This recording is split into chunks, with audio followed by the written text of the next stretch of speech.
Vie de prophètes et d'apôtres. Élia, Yona, Jérémia, Daniel, Philippe, Barthélemy et André. Prophète Élia. Élia le Tibite était de la lignée des Cohen puisque Sisbi était une donation aux Cohen. Le nom de son père était Azon et celui de sa mère Soupacan. À sa naissance, son père et sa mère virent des hommes de feu l'enlacer et l'envelopper dans des bandes de tissu de feu et lui donner à manger une nourriture de feu.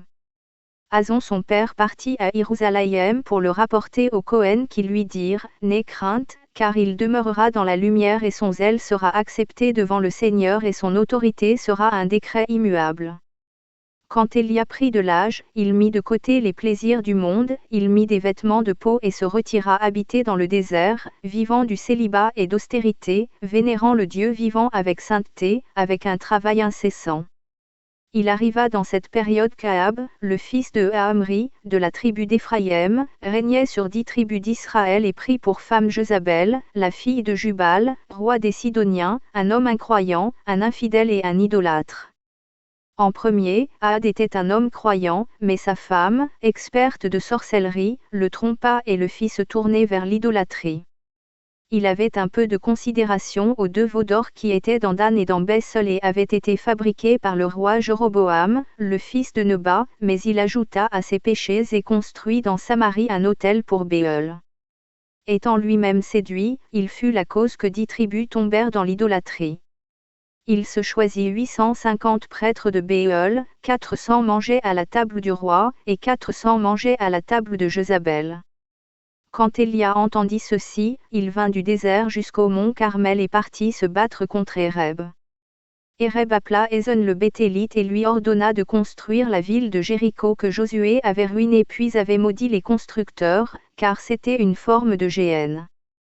Et Élia dit, « Pourquoi fais-tu reconstruire la ville qui a été maudite ? » Ne dis rien, dit Ahab, la malédiction de Moshe ton directeur en chef a-t-elle une valeur que la malédiction de son disciple Josué doit en avoir aussi ? Moshe n'a-t-il pas dit, si vous vénérez des idoles, je fermerai les cieux avec des liens plus forts que le fer et la terre avec des liens plus forts que le cuivre et je ne laisserai pas les cieux donner la rosée, ni le fruit de la terre. Je vénérerai des idoles malgré tout. Ajouta Héreb. Si ta foi a un certain pouvoir, que la pluie ne tombe plus. Quand Élia entendit cela, son esprit devint en lui amer, et il dit, comme le Seigneur vit. Il n'y aura ni pluie ni rosée cette année que sur la parole de ma bouche. Et il tomba sur ses genoux et découvrit sa tête et parla à Dieu, Seigneur Dieu, par ton ordre je fermerai le ciel afin qu'il ne donne aucune pluie jusqu'à ce que je te le demande. Dans la saison du printemps le ciel se ferma pendant 3 ans un demi et il n'apparut ni nuage, ni pluie, ni rosée, et tout le pays était désolé, les hommes et les bêtes mouraient par manque. Le Seigneur dit alors à Élia, « Lève-toi et va dans le désert jusqu'au torrent du Jourdain et là je te nourrirai par les corbeaux, car Jézabel cherche à te tuer. » Il alla et entra dans une petite caverne où un peu d'eau tombait par gouttes à l'intérieur. Élia s'assit dans la caverne et 2 corbeaux lui apportèrent du pain et de la nourriture 2 fois par jour, au repas de midi et au souper. Il mangeait et il donnait les miettes à manger aux corbeaux. Et ainsi il resta là 3 ans. Quand Dieu vit qu'Élia se nourrissait et n'avait pas de pitié pour les autres personnes affamées, il cessa de lui donner du pain et fit assécher l'eau, et Élia resta 3 jours sans nourriture. Alors il cria vers Dieu et le Seigneur dit, « Je te rendrai affamé afin que tu comprennes la souffrance de la faim des gens affamés. Lève-toi et va vers Héreb et mets fin à la querelle avec lui, et je donnerai la pluie sur la terre. Tu n'as pas de pitié mais j'ai pitié pour mes créatures. Ô Seigneur, j'ai faim et je ne peux aller. Donne-moi du pain pour que je mange et prenne mon chemin, dit Élia. Je ne te donnerai pas du pain, mais prends ton chemin jusqu'au village de Zarepta, qui est dans le pays de Sidon, et là j'ai commandé à une femme veuve de te nourrir, dit le Seigneur. Si je suis capable de trouver le village, comment trouverai-je la maison de la veuve, dit Élia hésitant. Et il pria Dieu qu'en entrant dans le village, la femme veuve soit la première à le rencontrer. Il alla et rencontra la veuve et observa que la famine l'avait consumée et qu'elle dépérissait. couverte de chiffon, elle cherchait à réunir des bâtons. Élia se dit en lui-même, si cette femme avait du pain, elle le mangerait elle-même. Il hésita encore. Mais c'est ce que le Seigneur ordonne, se dit-il, ce ne peut qu'être vrai. Bien qu'il avait honte de lui demander à la fois l'eau et le pain, je lui demande d'abord l'eau, se dit-il. Et quand elle apporta l'eau, alors il demanda pour du pain. Mais elle jura et dit, comme le Seigneur vit. Il n'y a pas de pain dans la maison de ta servante mais une poignée de nourriture dans le baril et un peu d'huile dans la cruche, et je rassemble des bâtons afin de pouvoir manger le pain et alors mourir moi et mon fils. Que la ruine détruit la maison du père d'Élia, ajouta-t-elle, car depuis qu'il a fermé le ciel, nous, les humains et les bêtes mourrons par manque. Élia se dit en lui-même, malheur à toi Élia. Comme il te méprise toi et la maison de ton père pour avoir fermé le ciel. Je suis Élia, dit-il alors. Va en chemin et fais la nourriture de pain. Mais d'abord, apporte-moi en un peu comme pour le Cohen. Ainsi dit le Seigneur, la nourriture dans le baril ne manquera pas, ni l'huile dans la cruche. La femme crut. Elle alla et fit une miche de pain et l'apporta pour nourrir Élia. Et elle retourna dans sa maison et vit que le baril de nourriture et la cruche d'huile étaient de nouveau remplis. Elle vint et salua Élia et l'emmena dans la chambre haute, et Élia y resta 6 mois. Et pour tout ce qu'il mangeait, ni la nourriture, ni l'huile, ne manqua, mais la veuve vit que son baril de nourriture et la cruche d'huile étaient comme l'écoulement rapide d'une source et comme un arbre fruitier dont les humains mangent les fruits et qui ne manque jamais. Et comme dans le désert où Élia nourrit les corbeaux qui lui apportaient à manger, même ici encore il nourrissait ceux qui lui donnaient à manger. La femme veuve avait une famille qu'elle avait envoyée dans une autre province à cause de la famine, dans un endroit où il y avait beaucoup d'eau, mais quand le pain devint abondant, elle envoya pour eux et les nourrit par l'entremise d'Élia. Et il arriva que le fils de la veuve tomba malade et mourut.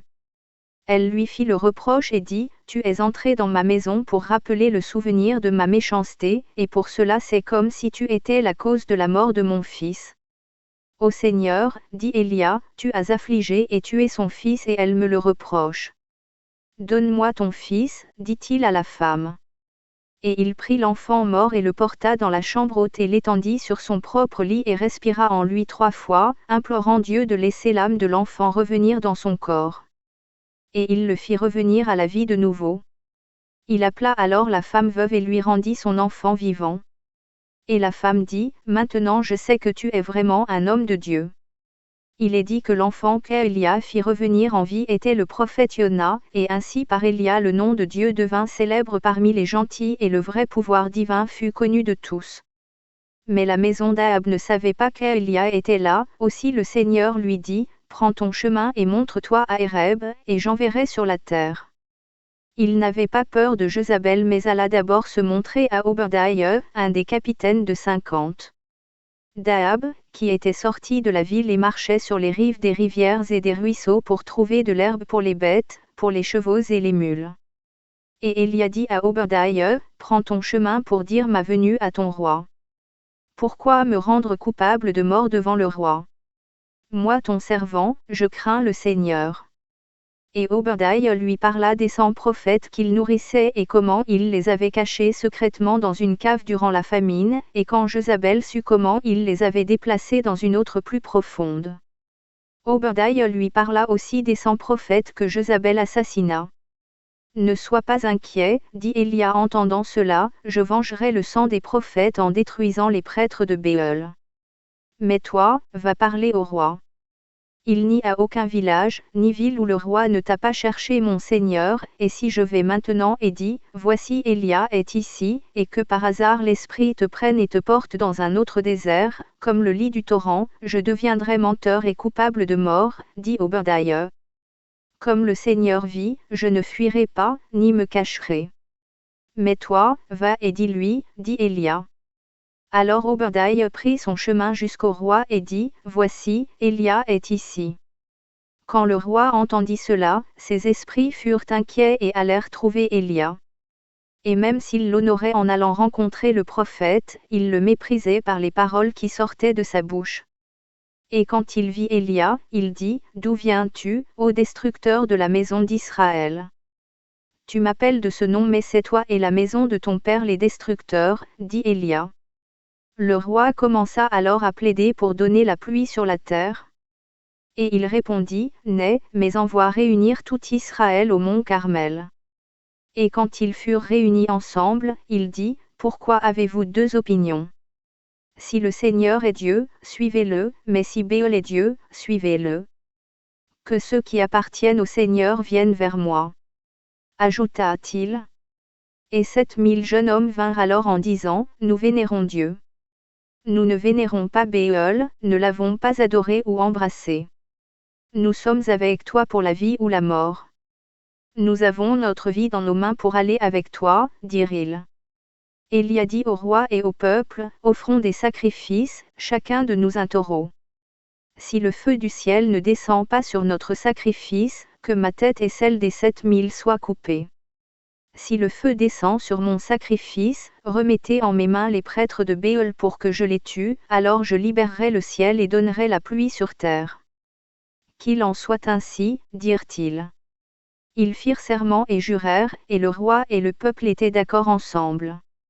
Élia dit aux prêtres de Béol, Vous êtes nombreux, offrez le sacrifice d'abord. Ils commencèrent à construire un autel et ne permirent à aucun homme d'approcher pendant qu'ils le construisaient, car ils creusèrent un tunnel secret et y cachèrent un homme avec du feu, et sous le bois du sacrifice ils mirent du sulfure aux brindilles et dirent à l'homme, Lorsque nous crierons, ô Béol, entends-nous, mettant secrètement le tison sous le sulfure. Lorsque le sacrifice fut prêt, les 850 prêtres de Béol commencèrent à pleurer, Ô Béol, entends-nous. Ô Béol, entends-nous par le feu. Et Dieu révéla à Élia leur ruse secrète. Comme il fit en priant dans la chambre haute que l'âme de l'enfant retourne dans son corps, il fit en priant secrètement que l'âme quitte le corps de l'homme qui voulait détruire ceux qui croient en Dieu, il mourut dans le trou. À présent que l'homme était mort et qu'une heure était passée depuis qu'il avait commencé à augurer faussement, Élia riait d'eux avec méprise et se moqua en disant, Pleurez plus fort, Béol dort si profondément qu'il se réveillera peut-être s'il est sourd. Pleurez plus fort, il entendra peut-être, ou s'il est en voyage, attendez son retour. Ils se mirent à se couper eux-mêmes avec des lames à double tranchant et versèrent beaucoup de sang en disant, Nous te vénérons en vain, ô Béol. Pour ta cause nous haïssons la vie et aimons la mort. Nous avons abandonné nos maisons et nos familles, et de quel profit est ceci si tu ne nous entends pas? Ils crièrent dès la 6e heure du jour jusqu'à la 9e heure, mais il n'y eut aucune voix, ni personne pour entendre leurs prières. Élia prit le roi par la main et l'emmena lui montrer l'homme mort dans le trou, puis il réprimanda les prêtres, disant, C'est à mon tour à présent. Alors ils partirent. Il dit au peuple, Approchez-vous de moi. Le roi et le peuple s'approchèrent de lui. Voici, dit-il, il n'y a pas de ruse en moi comme dans les prêtres de Béol. Élia prit 12 pierres et construit un autel pour le Seigneur au nom des 12 tribus. Il prit alors un taureau et le coupa en 12 morceaux et les offrit comme un sacrifice par le feu holocauste, il mit sur l'autel les morceaux de bois et plaça sur eux la chair du taureau. Autour de l'autel il fit une tranchée d'une profondeur de 6 pieds environ 1,6 mètres et dit, Prenez 4 barils et portez-y de l'eau. Ils les apportèrent et il versa l'eau sur le sacrifice, disant, Faites-le une deuxième fois. Ils le firent une deuxième fois. Et il dit encore, Faites-le une troisième fois. Ils le firent une troisième fois. L'eau se remplit autour de l'autel comme une mer. Et il dit alors, Maintenant reculez. Il construit l'autel devant le peuple pour qu'ils voient de leurs propres yeux et sachent qu'il n'y avait aucune ruse en lui. Il démontra qu'il n'y avait pas de feu caché sous l'autel comme les prêtres de Béol. Lorsque le temps de l'offrande du sacrifice arriva, Élia cria vers Dieu au ciel, disant, Ô Seigneur Dieu, entends-moi par le feu. J'ai fait toutes ces choses afin que ton peuple sache que tu es le véritable Dieu et que je suis ton serviteur, fais que le cœur de ces gens errants se tourne de nouveau vers toi. Et voici, il y eut un grand tonnerre et le feu tomba du ciel sur le sacrifice et consuma le taureau et les pierres et l'eau, et la terre se remplit d'une douce odeur. Quand le peuple vit cela, ils tombèrent sur leurs visages et se levèrent ensuite en criant, « Vraiment il est le véritable Dieu !» Et Élie dit, « Prenez les prêtres de Béol, ne laissez personne s'échapper. » Et les 7000 croyants les saisirent. Il les emmena au torrent Kish et les tua tous. Après avoir décapité 100 d'entre eux, sa main s'affaiblit.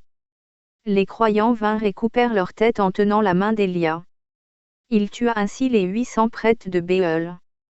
Il ne voulut pas que d'autres les tuent afin que Jézabel dise, lui seul les a tués. Moi seul, dit-il, suis responsable pour leur sang devant Jézabel. Après le massacre, il partit au mont Carmel pour libérer le ciel et prier Dieu. Il dit à son serviteur, regarde vers la mer à l'ouest. Il regarda et revint en disant, il n'y a rien.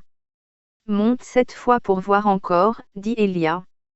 Il s'agenouilla devant le peuple et pria vers Dieu pour qu'il sache que par ses prières le ciel s'ouvrirait et pour qu'il apprenne au peuple à qui il devait offrir leurs prières. Il pria 7 fois pour leur apprendre que si la prière n'est pas entendue la première fois, ils ne doivent pas désespérer, ni cesser de prier, mais persister en priant jusqu'à gagner leur plaidoirie. À la 7e fois, le serviteur dit, « Je vois un nuage comme une main humaine qui descend sur la mer et en soutire de l'eau. » Élia dit au serviteur, « Prends ton chemin et annonce à Héreb de préparer son chariot pour partir dans sa maison avant que la pluie le devance. » Mon fils, dit Héreb, le ciel est clair et il n'y a aucun signe de pluie. Mais pendant qu'il courait ici et là pour préparer le chariot, tout d'un coup le ciel s'obscurcit et la pluie commença à tomber et un vent fort se leva. Et Héreb pleura et partit dans sa maison. Prophète Yona. Nineve était une grande ville en Assyrie-Irak, construite par le roi Ninus qui l'appela Nineve d'après son nom. Le roi Ninus avait une femme nommée Sémirami, qu'il craignait à cause de son obscénité insatiable, et il fuit en Grèce en laissant le royaume. On parcourait Babylone à Nineve en 7 jours, d'est en ouest, le pays était fertile et rempli de bonnes choses, comme le pays de Sodome. Les gens mangeaient, buvaient et engraissaient leur corps, de la viande pour les vers sans sommeil, car ils mettaient de côté la pureté et le mariage légitime et marchaient dans la fornication. Il déplaisait à Dieu et provoquait sa colère, mais même si Dieu se provoque contre le pécheur, il a pitié et ne désire pas le punir mais attend sa conversion et repentance suivant la parole, je n'ai pas satisfaction dans la mort du pécheur mais qu'il se repente et vive. Ainsi il épargna Nineve et se contenta d'envoyer d'abord un prophète pour annoncer que si elle ne se convertissait pas, elle périrait. Et le Seigneur dit à Yona, prends ton chemin vers Nineve la grande ville et prêche la repentance, car son cri est venu jusqu'à moi. Yona ne voulut pas y aller, pour 2 raisons. D'abord parce qu'il ne voulait pas prêcher à d'autres nations, ni vivre parmi les incirconcis. Car si je prêche, dit-il, c'est laisser mon propre arbre assoiffé pendant que j'arrose celui des autres, quel est mon profit ? Et en second, je sais, dit-il, que tu es miséricordieux et lent à la colère. Si je vais prêcher que cette ville va être renversée, elle se repentira et fera pénitence et tu ne la renverseras pas. Ma prophétie n'aura pas son accomplissement et mon nom sera celui d'un faux prophète. Il n'y alla pas pour ces 2 raisons et partit à Yoépa-Jopé où il monta à bord d'un navire marchand pour fuir à Tarsish-Tarsi. Alors qu'il était dans le bateau, le Seigneur Dieu envoya en mer une grande tempête orageuse. Chaque homme cria vers son Dieu mais le vent ne diminua pas et devint plus enragé. Yona était allé en bas dans un coin du bateau, il dormait et ronflait lorsque les hommes le réveillèrent et dirent, « Pourquoi dors-tu ? Lève-toi, appelle ton Dieu, peut-être qu'il nous sauvera de notre péril. » Mais la mer ne cessa pas d'être tempétueuse et pour alléger le bateau ils jetèrent la nourriture dans la mer, et ensuite la cargaison, mais la mer ne s'apaisa pas. Ils dirent, jetons le sort et voyons de qui sont les péchés de ce mal contre nous. Ils jetèrent le sort et le sort tomba sur Yona. Ils lui dirent, quel homme es-tu et de quelle nation ou peuple es-tu ? Je suis un serviteur de Dieu et je vénère le Seigneur du ciel qui a fait la terre, leur dit Yona. Ils eurent extrêmement peur, car ils surent qu'ils fuyaient la présence de Dieu parce qu'il leur avait dit. Pourquoi as-tu fait ça ? Lui dirent-ils. Ils essayèrent de ramener le bateau vers la terre mais ils n'en furent pas capables, et ils dirent, loin de toi ô Seigneur de nous mettre responsables du sang innocent puisque tu as fait selon ton plaisir. Jetez-moi dans la mer et l'ouragan cessera pour vous, dit Yona. Ils prirent Yona et le jeta dans la mer. La mer devint calme et en même temps le Seigneur ordonna à la baleine, le grand poisson dragon, d'avaler Yona. Les hommes débarquèrent sur la rive et offrirent des sacrifices au Seigneur et le supplièrent de leur pardonner leurs péchés. La baleine prit Yona et descendit dans les profondeurs, le portant par mer aux alentours du pays des Abyssiniens, et par la rivière des Indiens mer Rouge, l'amena dans la mer Golfe Persique, et par la mer Persique l'amena en un clin d'œil dans la rivière Sarangazaranj qui était à 15 jours de marche. Yona fut dans le ventre de la baleine 3 jours et 3 nuits, et il offrit sa prière, debout, les bras étendus, maintenu en sécurité par le pouvoir de Dieu. Après 3 jours, la baleine amena Yona en face de la ville de Nineve et le vomit sur la terre ferme, à 3 jours voyage de la ville. Et il retourna à sa place. Yona ne connaissait pas le monde pour comprendre qu'aucun homme ne peut fuir Dieu dont la main omnipotente atteint tout.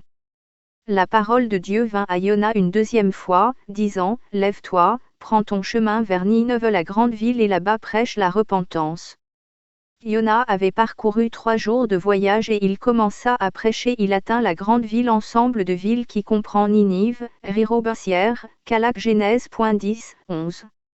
Voici. Plus que 40 jours et Nineve sera renversée. Les habitants de la ville virent que le visage de Yona brillait plus que le soleil et qu'une flamme de feu sortait de sa bouche. Ils coururent dire au roi, « Un étranger d'un aspect épeurant est venu et prêche de telle façon. » « Ces paroles sont vraies, dit le roi. » Aussitôt qu'il dit cela, la ville commença à secouer et les gens commencèrent d'abord à fuir. Mais un nuage de feu descendit et entoura la ville comme un mur et personne ne put fuir. Le roi dit alors, « N'ayez crainte, car si ce Dieu qui a envoyé le prophète voulait notre ruine, il aurait instantanément renversé la ville et ne nous aurait pas envoyé un prédicateur et prophète.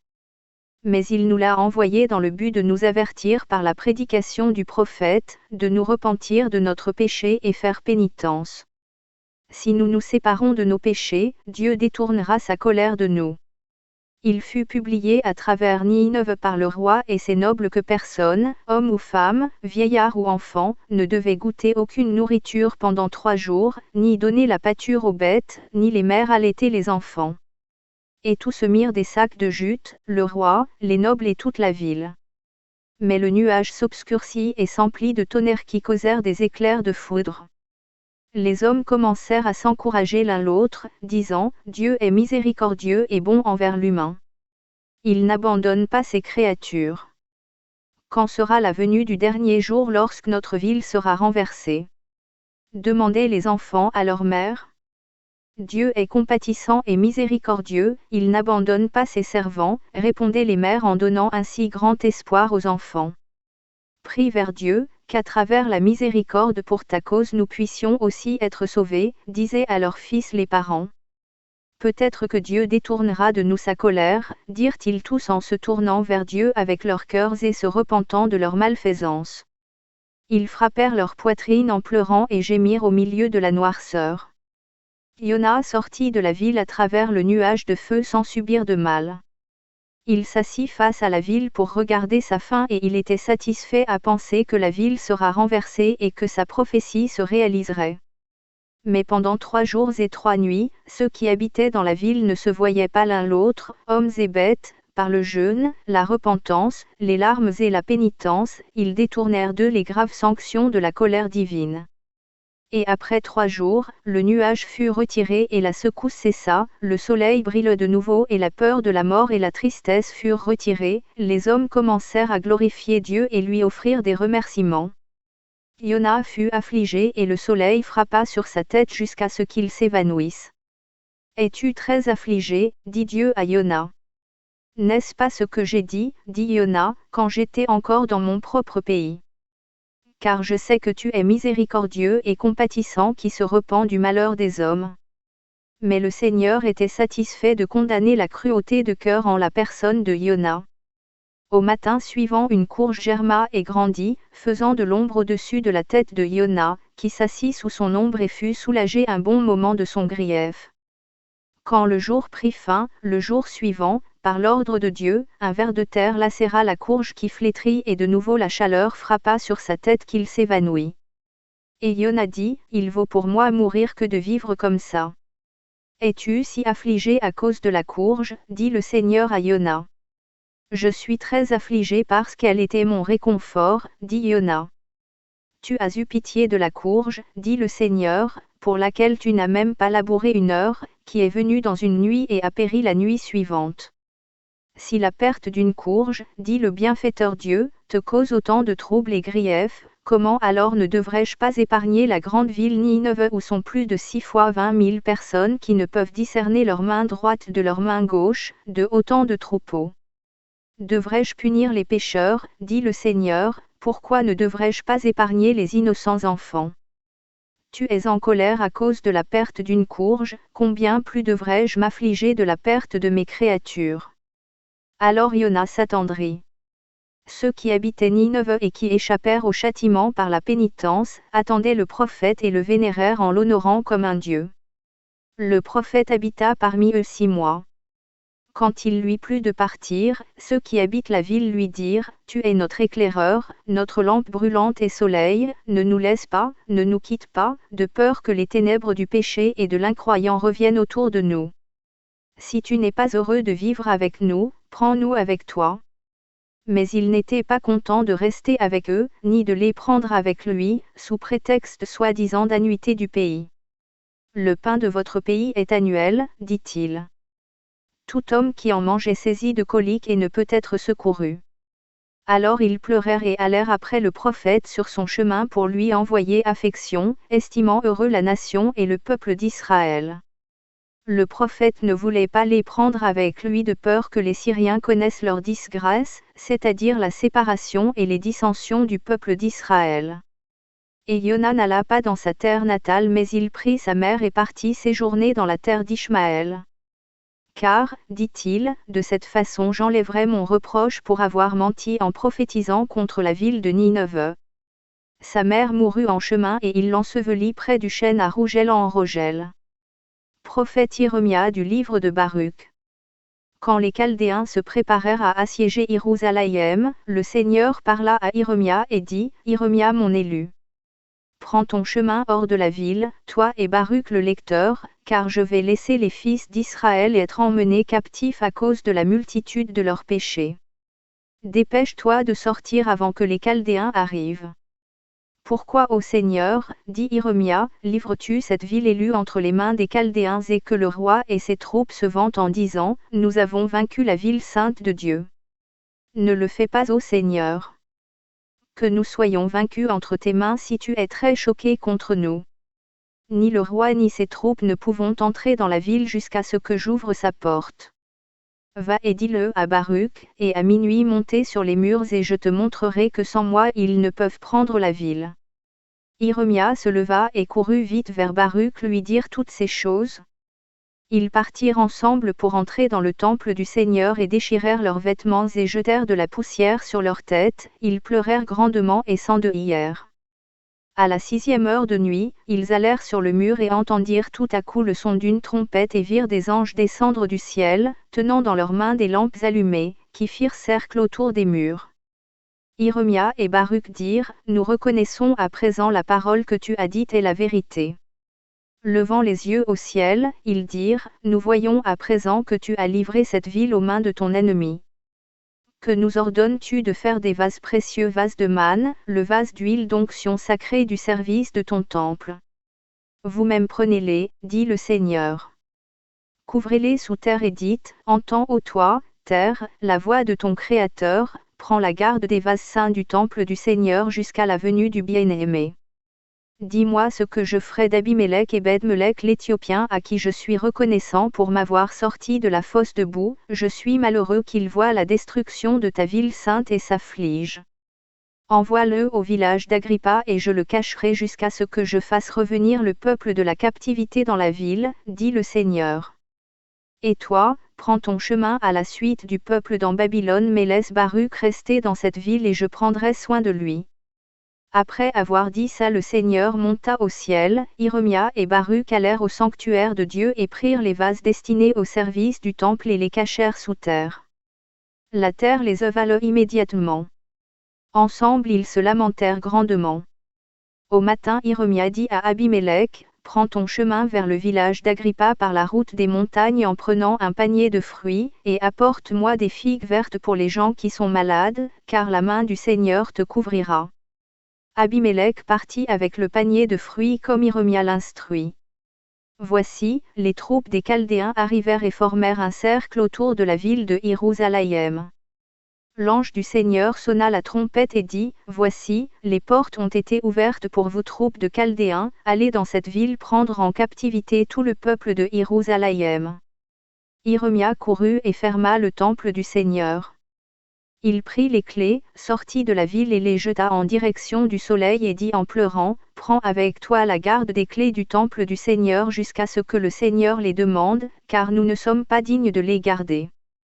Les Chaldéens entrèrent dans la ville de Jérusalem et pillèrent tous les trésors, ils prirent en captivité les enfants d'Israël et les emmenèrent à Babylone. Irmia partit après eux, mais Baruch mit la poussière sur sa tête par grande douleur et partit habiter seul parmi les tombes, et chaque jour l'ange du Seigneur lui apparaissait et le réconfortait. Abimélec partit et recueillit des figues, et pendant qu'il les portait il fut consumé par une brûlante chaleur et se retira se reposer sous l'ombre d'un arbre. Étant très fatigué, il pencha sa tête et la posa sur le panier de fruits et tomba endormi.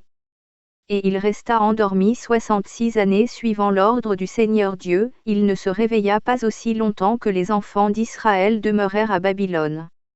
Mais après 66 années, il se réveilla et dit, j'ai dormi légèrement et peu, et je sens ma tête lourde parce que je n'ai pas eu mon plein de sommeil. Il ouvrit alors son panier de fruits et trouva les figues encore vertes, car le lait s'en écoulait, et il dit, je crains d'être en retard si je dors encore et mon père Irmia pourrait être en colère à cause de moi puisqu'il m'a enjoint de porter rapidement les figues pour les malades. Il se leva, prit le panier de fruits et prit son chemin. Lorsqu'il arriva à Jérusalem, il ne reconnut pas la ville et ne trouva pas la maison de Irmia, ni rien de familier, et dit, béni est Dieu. Je sors d'une grande transe pour avoir été trop loin, venu par la route des montagnes encore endormi de sommeil. Comment oserais-je dire à Irmia qu'en dormant j'ai perdu mon chemin? Il ressortit de la ville, examina les bornes et les reconnut. Il entra dans la ville et ne trouva personne, et il prit un air grave. Il alla hors de la ville, déposa le panier de fruits et s'assit par terre, et ayant vu par l'Esprit de Dieu un vieil homme, il lui demanda, quelle ville est-ce? Jérusalem, dit-il. Où est Irmia le prêtre de Dieu et Baruch le lecteur, et tout le peuple de la ville, car je ne trouve aucun d'eux, dit Abimélec. Es-tu de cette ville pour te souvenir de Irmia après si longtemps passé? Car Irmia partit en captivité à Babylone avec le peuple quand ils furent emmenés par Nabuchodonosor, roi des Babyloniens, dit le vieil homme. Vu que tu es un vieil homme, dit Abimélec, il ne convient pas de t'abuser, mais ça ne fait pas longtemps que Irmia m'a envoyé au village d'Agrippa recueillir quelques figues pour les malades. Regarde mes figues, elles sont encore vertes et le lait s'en écoule. J'ai en chemin dormi un peu sous un arbre mais pas avec satisfaction, empressé de revenir, et tu dis que le peuple et Irmia ont été emmenés captifs à Babylone. Il sortit les figues pour lui montrer. Et quand le vieil homme les vit, il dit, mon fils, tu es un homme juste et Dieu n'était pas heureux de te montrer la destruction de cette ville et a fait venir une transe sur toi. Sache mon fils que cela fait 60 ans que la ville a été assiégée et qu'ils ont emmené Irmia et le peuple à Babylone. Mon fils regarde. Ce n'est pas la saison des figues, nous sommes au mois de Nisan, premier mois hébraïque et les arbres n'ont pas encore de feuilles. Abimélec éleva les mains et dit, béni est le Dieu du ciel et de la terre qui donne le repos au juste à tout endroit et en tout temps. Alors il sortit une figue et la donna au vieil homme. Abimélec pria vers Dieu et l'ange du Seigneur saisit sa main droite et le prit avec le panier de fruits dans la tombe où était Baruch. Ils furent saisis de crainte en se voyant l'un l'autre, ils s'enlacèrent et s'embrassèrent en pleurant amèrement l'un l'autre. Baruch vit les figues vertes d'où s'écoulait encore du lait et pria en disant, Béni est le Seigneur Dieu qui rétribue ses bien-aimés. Il a préparé pour toi une récompense, ô mon âme, et mon cœur s'en réjouira lorsque mon deuil se changera en joie. C'est la 66e année depuis que les figues ont été cueillies et elles ne se sont pas corrompues, mais elles coulent de lait comme si elles avaient été séparées de l'arbre le même jour. Ces mots étant dits, Baruch dit à Abimélec, prions Dieu pour qu'il nous montre ce que nous devons faire pour que cette merveilleuse chose aille jusqu'aux oreilles de Hiromia et du peuple. La prière étant complétée, un aigle leur apparut et s'assit sur un arbre et dit en parlant d'une voix humaine, Hail, toi Baruch, l'élu de Dieu. Que soit béni celui qui t'envoie, répondit Baruch. Dis-nous pourquoi tu es venu. Pour que tu envoies par moi à Hiromia la chose merveilleuse qui a été formée. Baruch écrit un rouleau, y renferma les 17 figues et les attacha autour du cou de l'aigle et dit, Prends ton chemin et porte cette question à Hiromia et au peuple captif des enfants d'Israël et reviens nous apporter une réponse. L'aigle prit son envol et partit paisiblement vers Babylone et s'assit sur un arbre à l'extérieur de la ville. Hiromia sortait à la tête de beaucoup de gens, hommes et femmes, pour enterrer leurs morts, car il avait sollicité au roi un certain endroit à l'extérieur de la ville pour le peuple. Lorsqu'ils approchèrent l'arbre, l'aigle cria d'une voix humaine, Je te dis Hiromia, servant du Très-Haut Dieu, écoute le message de Dieu que Baruch et Abimélec t'ont envoyé. Lorsqu'ils entendirent la voix de l'aigle, ils adressèrent des louanges à Dieu. L'aigle descendit sur le mort, frappa sa face de ses ailes et le mort se leva immédiatement. Tout le peuple fut dans la crainte et ils dirent que Dieu leur avait apparu à travers cet aigle comme à travers Moshé. L'aigle dit à Hiromia, Détache le rouleau de mon cou et lis-le au peuple, regarde aussi les figues vertes. Quand il eut fini de lire, le peuple dit à Hiromia, Dis-nous à présent ce que nous devons faire. Pratiquer les préceptes du Seigneur Dieu et il nous ramènera rapidement à Jérusalem notre ville. Hiromia écrit une lettre à Baruch et à Abimélec devant tout le peuple dans laquelle il raconta toutes les souffrances que Nebuchadnezzar leur faisait et l'attacha autour du cou de l'aigle. L'aigle prit son envol et partit vers Baruch et Abimélec qui prirent la lettre pour la lire et pleurèrent un long moment quand ils apprirent les tourments et les souffrances de Hiromia et du peuple. Hiromia prit les figues vertes et les donna à manger aux malades qui en furent guéris, et il instruit le peuple de s'abstenir des aliments impurs des païens. Dieu alors ordonna au peuple de partir de Babylone, et ils partirent paisiblement. Quand Baruch et Abimélec les virent, ils saisirent les pieds de Hiromia et le vénérèrent. Ils s'embrassèrent l'un l'autre et offrirent des louanges pleines de remerciements à Dieu, et durant 8 jours ils offrirent des sacrifices à Dieu. Au 10e jour Hiromia offrit seul un sacrifice et pria Dieu, car son esprit fut exalté et il dit, Saint, Saint, Saint.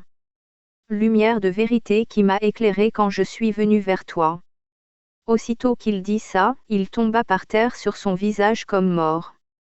Baruch et Abimélec pensèrent qu'il était mort et se mirent à pleurer et jeter de la poussière sur leurs têtes et le peuple se réunit pour l'enterrer.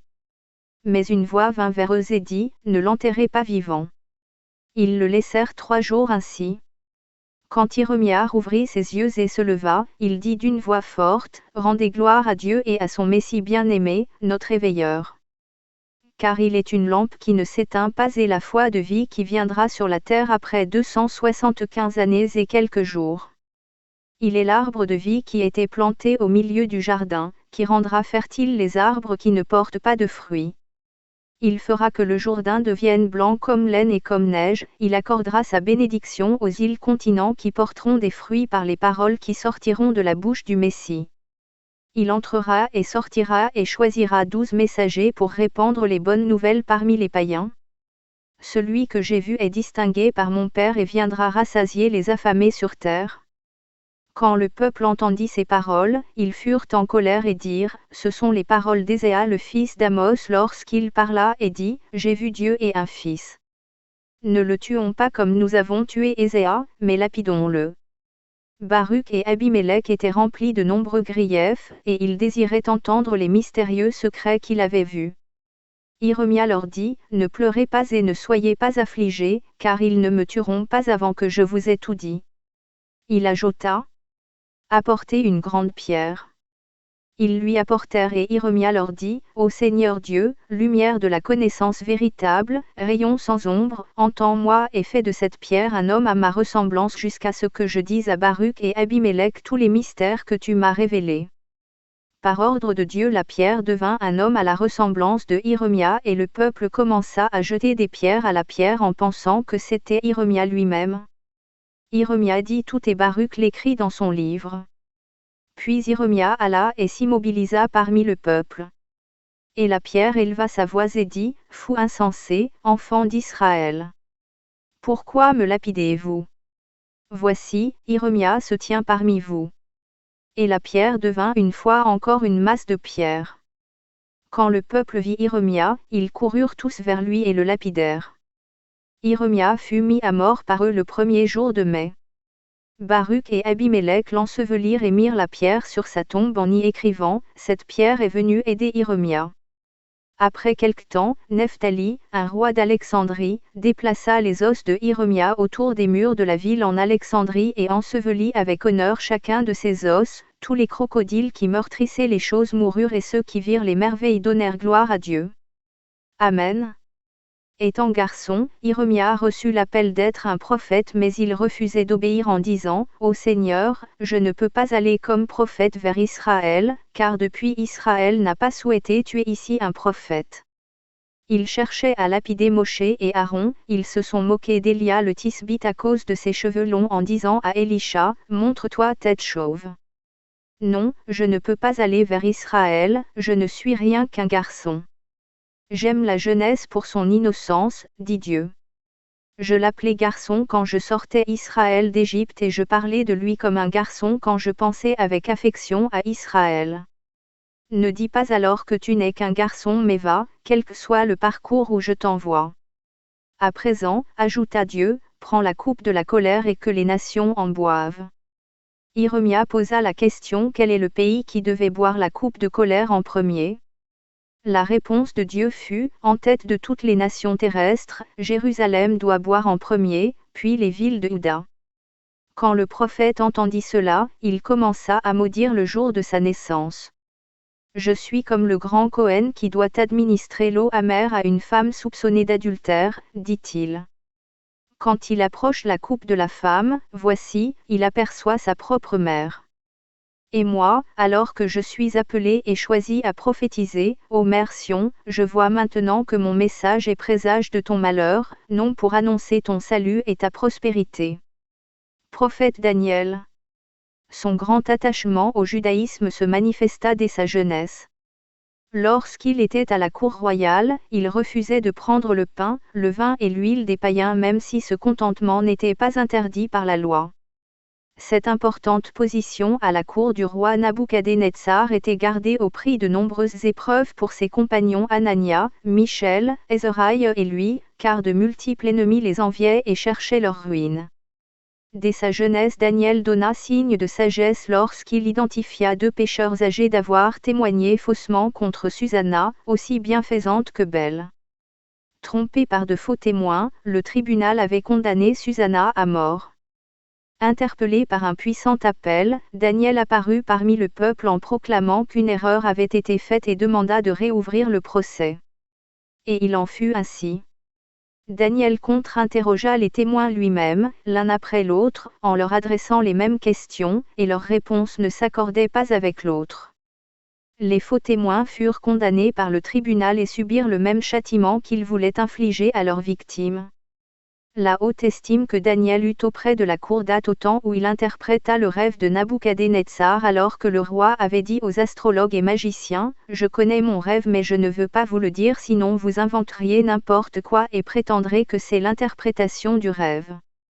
Mais vous direz un rêve afin que j'aie confiance en votre interprétation. » Après plusieurs discussions entre Nabuchodonosor et ses sages, ils déclarèrent que le souhait du roi aurait été satisfait si le temple existait encore, car le souverain Cohen de Jérusalem aurait révélé le secret en consultant l'Urim et le Thummim.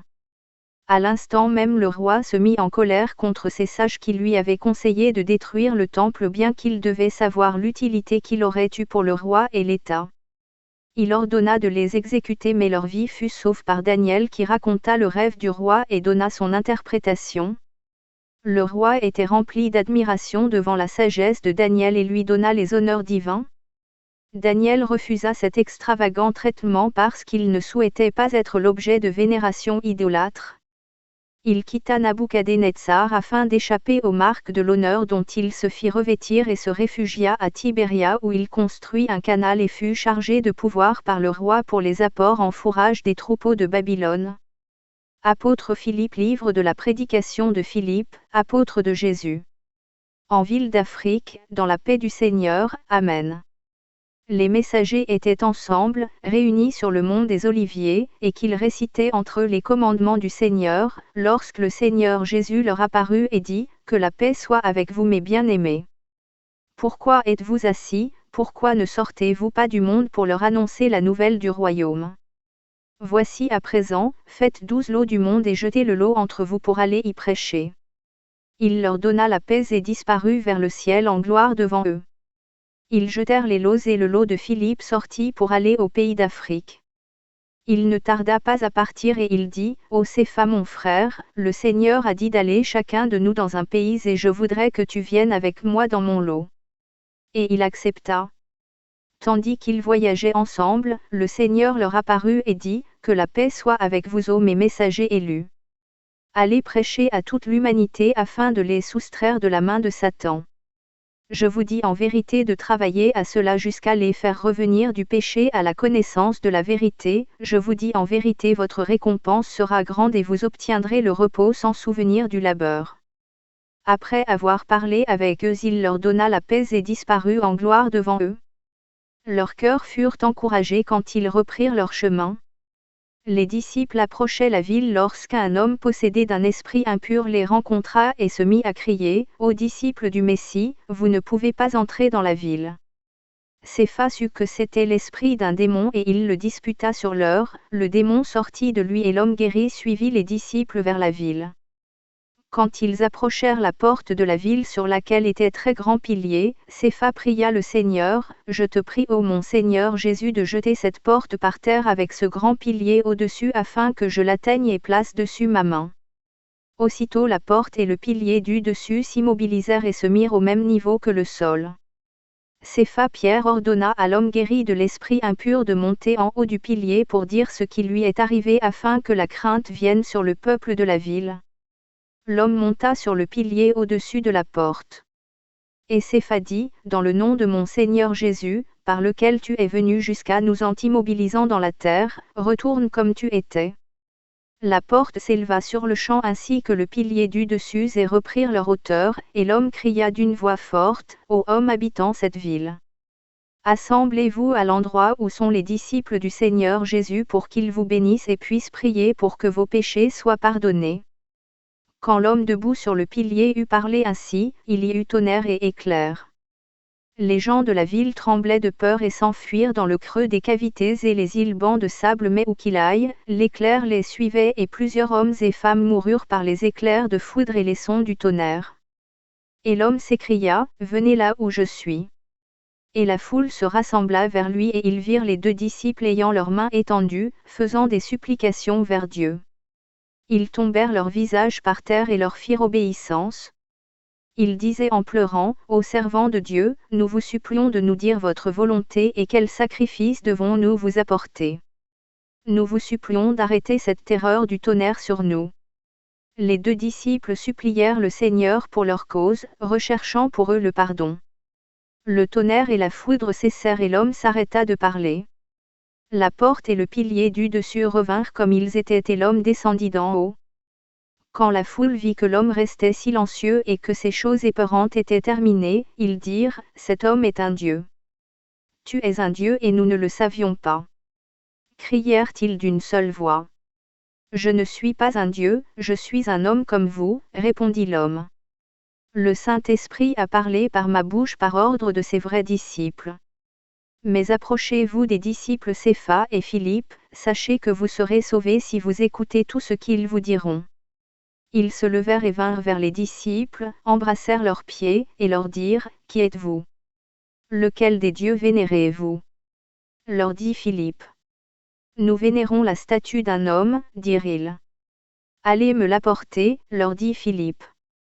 Ils firent comme il leur ordonna. C'était en or et les prêtres crièrent, ne détruisez pas les dieux qui vous sauvent en tout temps. Car si la guerre survenait contre vous et que vous cherchiez protection auprès d'eux, ils ne vous aideront pas. Mieux vaut nous plier aux ordres des disciples plutôt qu'aux vôtres, dirent la foule. Ce Dieu est la fabrication de mains humaines, et ne voit pas, n'entend pas, ne sent pas et ne marche pas. Ils l'apportèrent aux 2 disciples et les prêtres crièrent aux disciples, vous trompez les gens par votre sorcellerie. Vous dites d'un homme qu'il est Dieu. Marie lui a donné naissance et Pilate l'a mis à mort. Avez-vous déjà vu un Dieu mourir? Bien qu'ils sont d'or et d'argent, nous les vénérons et les appelons Dieu bien qu'ils ne voient pas et ne sont d'aucun profit. Le Saint-Esprit descendit sur Philippe et le Seigneur Jésus l'aida par sa force. Il pria et dit, ô mon Seigneur Jésus Sauveur, que par ta volonté le feu descende du ciel pour brûler ces méchants et mauvais prêtres et leur faire savoir qu'ils trompent le peuple jusqu'à présent. Aussitôt un nuage de feu descendit et fit cercle autour des prêtres, séparément de la foule. Ils restèrent ainsi au milieu du feu, dans l'ardeur de ses flammes. Philippe leur dit, pourquoi pleurez-vous en hurlant? N'avez-vous pas dit que si la guerre survenait contre vous de faire des supplications à vos dieux afin qu'ils vous sauvent avec votre ville? Pierre prit l'idole et la jeta dans le feu où les prêtres se trouvaient. Lors déclara, ô disciples du Messie, ne me châtiez pas mais ayez pitié de moi et jugez entre moi et ces hommes coupables. Je ne suis qu'un des instruments de la terre que ces hommes ont pris et fondirent pour faire de moi ce que vous voyez, pour me placer dans le temple. Ils sacrifient des bêtes et mélangent leur sang avec le vin pour tromper les gens et leur disent que c'est moi qui a mangé ces sacrifices alors que je ne mange pas, ni ne bois, et ne parle à aucun homme. Ce n'est pas moi qui vous parle mais le pouvoir qui est placé sur vous m'a donné la capacité de dire ces choses à la foule et les blâmer pour le mensonge de leurs actions. Après avoir parlé, l'idole devint silencieuse. Les prêtres supplièrent les disciples de les sortir du feu qui pouvait les consumer et qu'ils feraient tout ce qu'il ordonnerait. Philippe leur dit, si vous laissez votre vénération impure et dites, nous croyons au Seigneur Jésus Sauveur, nous parlons en son nom pour que ce nuage de feu parte de nous. Nous croyons que le Seigneur Dieu a parlé par Jésus Sauveur, crièrent-ils à haute voix. Aussitôt la chaleur du feu se retira d'eux et devint comme l'eau douce d'un lac, blanche comme le lait, au point que les 2 disciples furent émerveillés. La foule leur demanda ce qu'ils devaient faire pour s'assurer de leur foi. Philippe leur dit, nous vous commandons de construire une maison à cet endroit où nous vous enseignerons. Car c'est à cet endroit que vous avez cru. Ils approuvèrent leurs ordres. Il leur ordonna d'apporter une grande quantité de paille qui sera la fondation et il ordonna à certains hommes de creuser jusqu'à ce qu'ils placent la fondation. Quand ils eurent complété l'ordre, le travail fait, il vint vers la porte de la ville avec le pilier au-dessus et il dit, dans le nom du Messie Jésus, le Naziréen, qui est élevé au-dessus du ciel, je t'ordonne de bouger d'ici jusqu'à l'endroit de la maison consacrée au nom du Seigneur. La porte tomba ainsi que le pilier du dessus jusqu'au terrain de la maison en présence de la foule. Et aucun bruit n'en sortit, ni aucune poussière. La foule dit, il n'y a de Dieu que celui de Cépha, André et Philippe, les servants du Messie Jésus. Nous avons commencé de construire la maison du Seigneur, dit Philippe à la foule, et je voudrais que vous ameniez les servantes porter l'eau et que les hommes, les garçons et tous les habitants travaillent sur la maison du Seigneur, chacun selon son métier. Que personne de la foule ne refuse ce que j'ai ordonné. Et les apôtres logèrent dans la maison de Marouane, le gouverneur de la ville. Ils étaient heureux que la foule réponde si rapidement à la foi. Jésus le Seigneur Messie prit la ressemblance d'un homme de brillante allure et apparut aux disciples en disant, la paix du Seigneur soit avec vous ô mes 2 disciples bénis. Vous avez vu la beauté de la foi dans les gens de cette ville, pourquoi restez-vous encore assis dans la maison? Allez vers eux et enseignez-leur les préceptes de vie de Dieu. Ne soyez pas négligents envers eux, je vous donnerai tout ce que vous me demanderez. Jésus le Seigneur Messie leur parla sous la ressemblance d'un homme brillant puis il disparut avec gloire au ciel. Leur visage resplendissait de la gloire du Seigneur Jésus Messie qui leur était apparu dans la maison. Et ils sortirent vers la foule. Lorsqu'ils virent la radiance de leur visage, ils se soumirent à eux jusqu'à terre.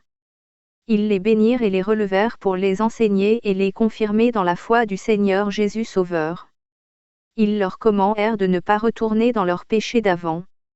La foule augmenta auprès d'eux et était bénie par eux. Un homme parmi eux était possédé d'un démon, cria d'une voix forte, « Je vous supplie, servant du Messie, ne me punissez pas, je sortirai de lui. » Céphas et Philippe commanda au démon de sortir de lui et de n'y jamais retourner. L'esprit démoniaque jeta l'homme par terre et sortit de lui. L'homme guéri se jeta à leurs pieds pour les embrasser.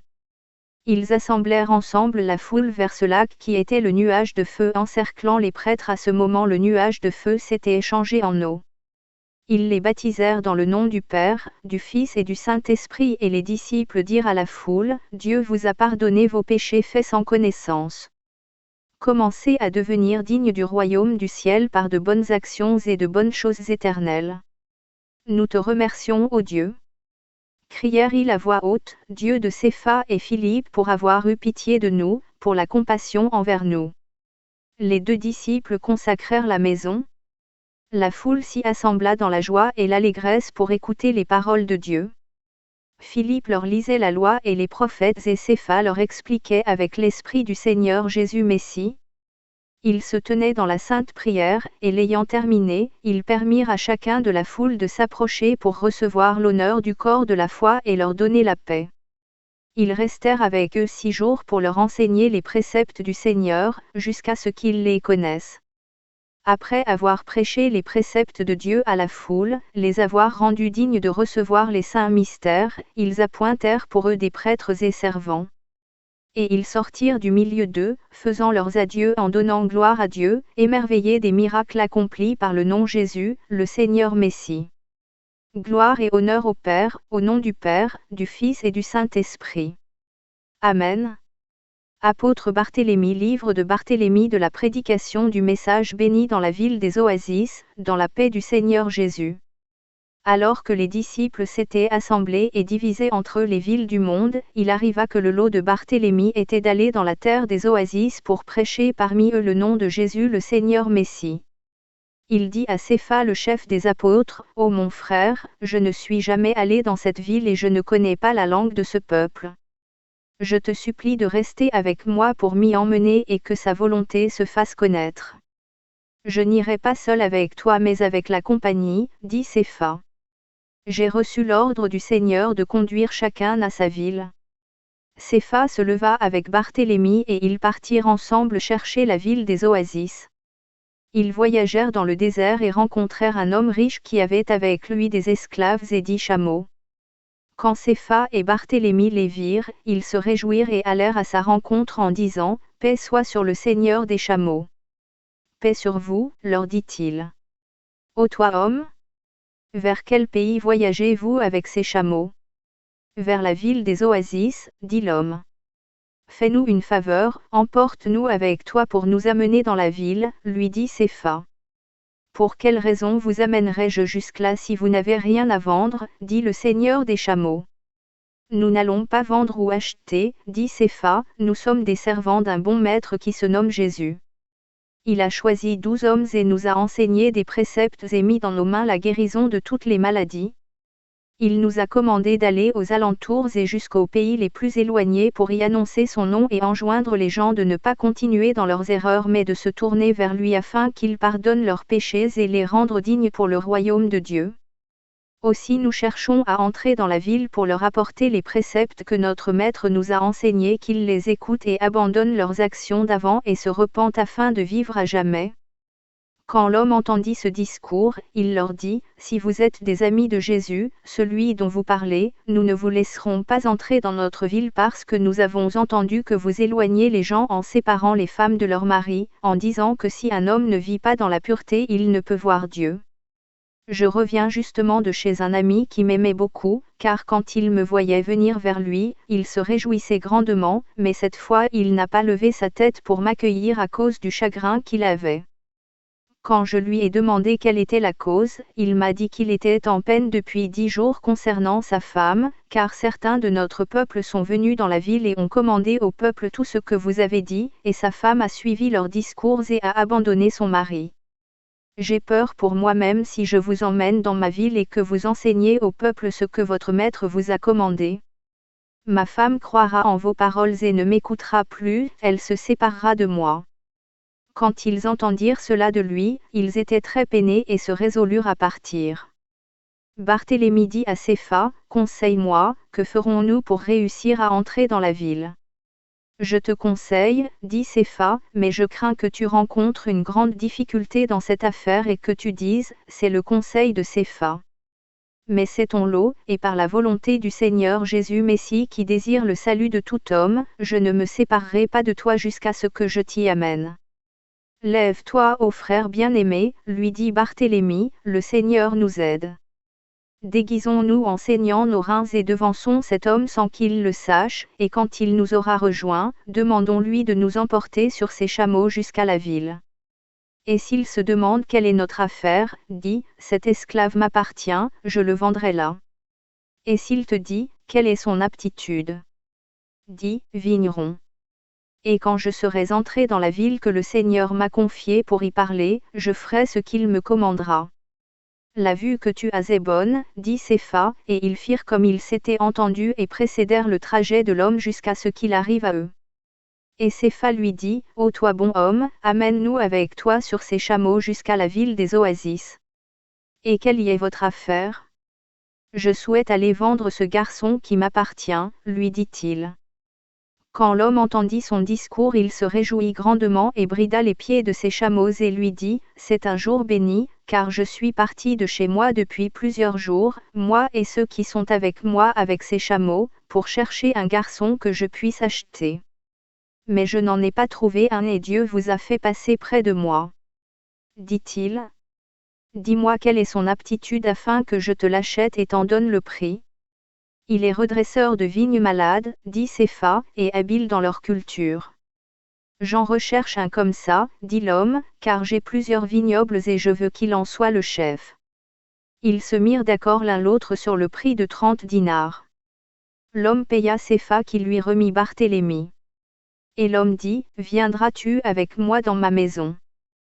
Tu as pris de moi le prix et m'as remis le garçon, mais j'aurai le plaisir de t'honorer dans ma maison. Que Dieu te donne une récompense pour ce que tu veux faire envers moi.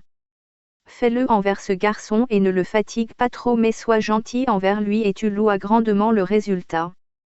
Quand Cépha vit combien le propriétaire des chameaux était gentil, il paya l'argent à Barthélemy qui était le prix de lui-même et lui dit, que cela soit à ta garde si tu trouves un homme dans le besoin, donne-lui-en. Il lui ordonna ce qui était nécessaire et lui donna la paix et fit ses adieux. Et Cépha retourna. Barthélemy voyageait avec le propriétaire des chameaux, mais en cherchant la ville ils s'éloignèrent de la route et toute l'eau qu'il avait sur eux arriva à épuisement. Les chameaux étaient fatigués et certains d'entre eux qui s'étaient séparés d'eux moururent sur la route. L'homme pleura et ceux qui étaient avec lui dirent, « Malheur à nous, que nous arrive-t-il à cause de cet enfant? Peut-être n'était-il pas un bon garçon quand il était dans son pays et que son maître l'a éloigné aussi loin pour qu'il n'embête personne. Je n'ai pas de peine autant pour moi que les chameaux mais pour ceux qui sont avec moi, car nous allons mourir de soif dans le désert. » Barthélemy pleura ouvertement et il pria dans son cœur, car il ne voulait pas qu'il sache qu'il était un disciple du Seigneur de peur qu'il l'empêche d'entrer dans la ville. Il saisit les chameaux et dit, dans le nom du Seigneur Jésus Messie et au nom du vrai Dieu, que ces chameaux se lèvent pour que ces hommes sachent qui je suis et qu'ils n'imaginent pas ce qui n'est pas convenable pour eux. Immédiatement les chameaux se levèrent et revinrent en vie comme avant. Les hommes furent émerveillés et ne dirent rien. Ils les chevauchèrent et voyagèrent. Alors qu'il approchait la ville, Barthélemy descendit, ceint ses reins et alla devant son maître. Lorsqu'ils atteignirent la ville, voici. Il y avait un aveugle près de la porte sur lequel l'Esprit de Dieu descendit. Il s'écria d'une voix forte, « Aie miséricorde sur moi ô Barthélemy, messager du Messie Jésus. Donne-moi lumière à mes yeux, car tu peux le faire. » Entendant le discours de l'aveugle, Barthélemy resta silencieux. L'homme qui l'avait emmené lui dit, « Es-tu un des disciples du Messie ? Et je t'aurais fait entrer dans la ville sans le savoir. Je ne voulais pas te dire que je suis un messager du Messie jusqu'à ce que tu vois les merveilles qui viendront dans cette ville par ma main. » L'aveugle recommença à dire, « Aie pitié de moi ô disciple du Messie, donne-moi lumière à mes yeux. » Que celui qui t'a ordonné de parler te donne la lumière de tes yeux. Lui dit-il. Ses yeux s'ouvrirent aussitôt et l'étonnement de l'homme et de ceux qui étaient avec lui augmenta. Quand ce magistrat vint dans sa maison, il appela ses amis les magistrats et leur dit, « Venez voir ce garçon que j'ai acheté et qui dit être un vigneron, habile à cultiver les vignes. Sur le chemin une grande merveille s'est manifestée par lui pendant que nous voyagions dans le désert, car nous nous sommes trompés de chemin. Les chameaux étaient morts et il les a remis en vie comme avant. Et quand nous sommes arrivés près de la porte, il a rendu la vue à l'aveugle que vous connaissez, qui s'assit à la porte de la ville. Que me conseillez-vous de faire de lui ? On dit que c'est un ouvrier intelligent, habile pour les vignes malades et qui ont besoin d'être redressées. Si c'est un travailleur habile dans la culture des vignes, qu'il reste avec toi pour essayer son travail si c'est bien comme il est dit, lui dirent ses amis. Mais si ça ne l'est pas, tu peux le vendre et reprendre le prix. Il appela les ouvriers qui entretiennent ces vignes et envoya chercher Barthélemy pour qu'il se tienne au milieu d'eux. Et il leur dit, « J'ai fait de cet homme votre chef. Vous ferez tout ce qu'il vous dira. » Barthélemy alla au vignoble où il travaillerait et s'occupait tout le jour aux vignes. Il entrait en ville à la tombée du jour pour rester prêcher tout le reste de la nuit à qui il pouvait, pendant 40 jours, mais pas un seul homme ne l'écoutait. Après 40 jours, Barthélemy supplia le Seigneur et dit, « Ô mon Seigneur Jésus Messie, combien de temps resterai-je dans cette ville, car pas un seul homme n'écoute mon discours. En ce jour donne-moi la mort ô mon Seigneur dans cette ville. » Il pria debout avec foi afin qu'un miracle lui soit donné à démontrer par sa main. Quand sa prière fut terminée, il dit à l'aveugle qu'il avait retrouvé la vue, car il était avec lui et ne le laissait jamais, « Va dans la ville et dis au magistrat mon maître d'appeler ses amis et de venir aux vignes pour voir le nouvel ouvrage que j'ai fait aujourd'hui. » L'homme alla en ville comme il l'avait demandé. Alors le disciple prit 3 racines de vigne et les disposa sur des cannes et dès qu'il les suspendit, elles portèrent de bons fruits. Quand le magistrat vint avec ses amis, ils virent la merveille que fit le disciple. Et chaque racine portant feuilles poussèrent des grappes avant qu'ils les mettent sur les cannes.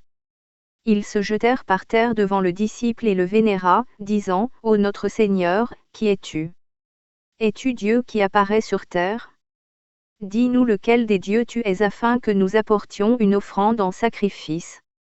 Si tu es un homme, dis-nous quel sacrifice tu désires pour que nous te l'offrions. Je ne suis pas un de ceux que vous imaginez. Je suis un servant de Jésus Messie, dit le messager. » Il leur demanda d'apporter les cannes afin qu'ils mettent le reste des vignes dessus. Le magistrat alla et apporta les cannes mais un gros serpent parmi les cannes s'attacha à sa main et le mordit et il tomba par terre en grande douleur. Et ils pleurèrent. « Pourquoi pleurez-vous ? » leur dit Barthélemy. « N'y a-t-il pas de docteur dans cette ville vers qui envoyer chercher et venir le soigner ? » L'un des esclaves du magistrat se dépêcha et parla à sa femme et ils vinrent avec un docteur pour prendre soin de lui, mais ils constatèrent qu'il était mort. Ses amis déchirèrent leurs vêtements et tous pleurèrent pour lui. Le disciple travaillait parmi les cannes et il chantait. Certains de ceux qui étaient présents dirent, « Regardez ce mauvais serviteur qui ne pleure pas pour son maître mais il est très heureux. Quant à ces paroles qu'il exprime, nous ne savons pas ce que c'est. Il n'est pas un mauvais serviteur, dirent d'autres, car nous avons vu des merveilles par lui que nos pères n'ont jamais vues ou entendues. » Barthélemy persévéra dans son travail jusqu'à ce qu'il le termine et se lave les mains. Et il dit à ceux qui pleuraient, « Vous avez assez pleuré. Éloignez-vous pour pouvoir voir la gloire du Seigneur et sa force. » Ils firent comme il leur demanda et se retirèrent de lui. Il étendit ses mains en disant, « Ô Dieu qui gouverne toutes les choses assis sur le trône de ta gloire, qui a créé les cieux, la terre et tout ce qui est. par son bien-aimé Jésus Messie qui ne nous a pas laissés en proie entre les mains de notre ennemi Satan, mais nous a délivrés par son précieux sang en Jésus Messie, semence pure portant un fruit de pure semence, qui va dans le désert chercher la brebis perdue jusqu'à la rétablir dans le bon troupeau. Je te supplie au nom de mon Seigneur Jésus, je te supplie pour cet homme qu'un serpent a mordu, que ce serpent vienne reprendre le poison qu'il a jeté dans son corps pour qu'il puisse vivre, pour la gloire de ton nom dans cette ville. Pendant que Barthélemy priait, le serpent apparut à l'endroit où il était et se tenait devant Barthélemy, et dit, « Tu m'as chargé de prendre le poison hors de cet homme, mais je vais mourir et lui vivra. » Tu n'as pas été appelé pour multiplier le discours mais pour nous apprendre qui tu es et qui est ton Père, dit Barthélemy. Alors le serpent s'approcha de l'homme et prit le poison hors de lui et l'homme se leva comme avant. Quand ils virent cette merveille, ils tombèrent aux pieds du saint en disant, « Vraiment ton Dieu est un Dieu puissant. Il a le pouvoir de redonner vie aux morts. » Le magistrat se releva vivant et dit, « Avez-vous vu cette merveille que j'ai vue de cet homme? J'ai acheté un Dieu pensant qu'il était humain, j'ai acheté un Seigneur disant qu'il était esclave. » Il vint vers le disciple et lui dit, « Je te supplie au nom de ton Dieu et en Jésus Messie que j'ai vu se tenir avec toi quand tu m'as relevé de la mort. Je te supplie par son nom, ne refuse pas ma demande que je vais te faire mais réponds-y. Si c'est une bonne demande, j'y répondrai. Dis-moi ce que c'est, lui dit le messager. Je désire que tu défasses cette vigne et la détruises, car c'est l'endroit où ta bénédiction est restée, c'est l'endroit où je suis mort et revenu en vie, lui dit le magistrat. J'y construirai une belle maison. Qu'il soit fait comme tu as dit, lui dit Barthélemy. Il ordonna que le vignoble soit nettoyé et il apporta de la paille et traça une ligne au sol pour la longueur des fondations de la maison. Il leur ordonna d'amener des maçons et tous les architectes pour construire la maison de maçonnerie fine, jusqu'à sa complétion. Barthélemy demanda à la foule de se réunir ensemble près de lui et il les baptisa dans le nom du Père, du Fils et du Saint-Esprit. Il prit un peu des grappes de la vigne qui portaient des feuilles et du fruit aux mains du saint et il les pressa dans une coupe et demanda du pain pur. Il fit une supplice et rendit grâce en le rompant pour donner à la foule. Il désigna sur eux comme prêtre le magistrat qui était revenu à la vie et il désigna des servants. Il resta pendant 3 mois pour les enseigner, et guérit tous les malades qui étaient parmi eux.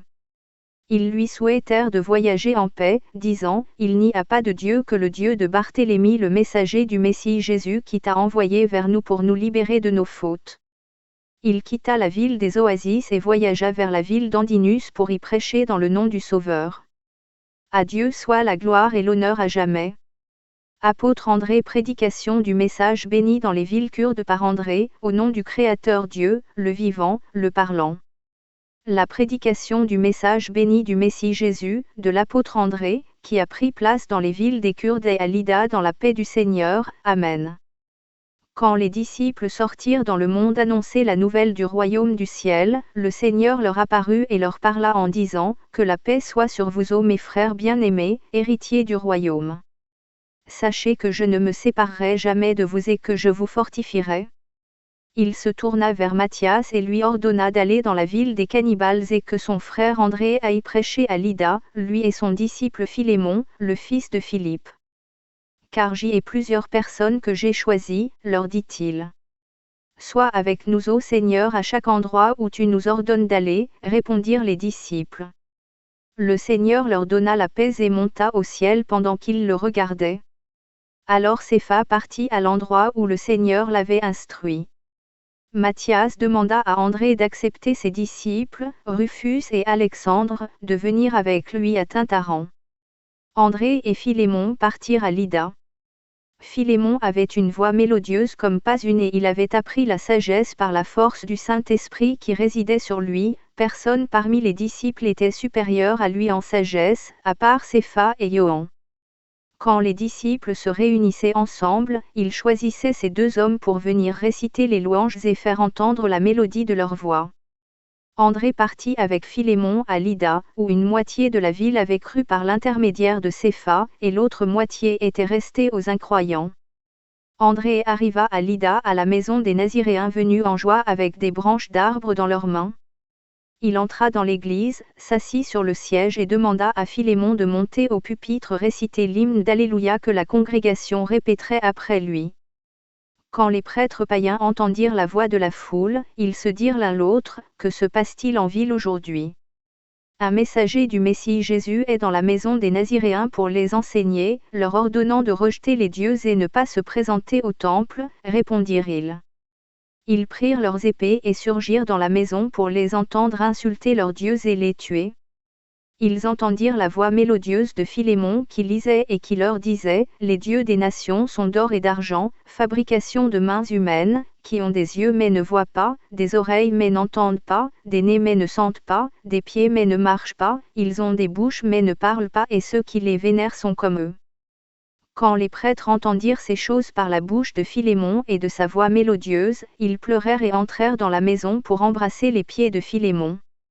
Quand la congrégation les vit, ils dirent à André, « Ô notre Père, certains sont des prêtres du temple. » André fit signe à la congrégation de garder silence jusqu'à ce que les louanges soient terminées, voyant qu'il avait des épées. Ils avaient très peur d'eux et gardèrent silence jusqu'à la fin du chant de louanges. André se leva le premier et pria pour eux, et quand il termina sa prière, il dit aux prêtres du temple, « Asseyez-vous. » Quand ils furent assis, il dit, « Ô mes enfants que j'aurais engendrés et que je voudrais embrasser, comment êtes-vous venus aujourd'hui dans cette maison ? Chaque jour que les Naziréens vous croisent, vous repoussez vos vêtements de peur de toucher les leurs. » La compagnie des prêtres lui répondit, « Ô André, nous te disons en vérité, quand nous avons entendu que tu étais venu enseigner dans cette ville, nous avons entendu les voix de la foule et avons demandé ce qui se passait dans la maison des Naziréens aujourd'hui. Ils nous ont dit que tu y étais. Alors nous nous sommes mis d'accord les uns les autres, soit 50 000 d'entre nous, et sommes venus, comme tu nous vois, pour entendre si vous insultez nos dieux et tuez chaque homme dans l'église. C'est pourquoi tu nous vois et que nous sommes ici. » Mais en entendant la voix mélodieuse de cette jeunesse, nos cœurs se tournèrent vers lui. À présent, ô messager, nous venons te demander de nous accorder ce que tu as donné à cette congrégation afin que nous soyons dignes d'approcher ton Dieu et nous serions heureux de ne pas nous séparer de cette jeunesse.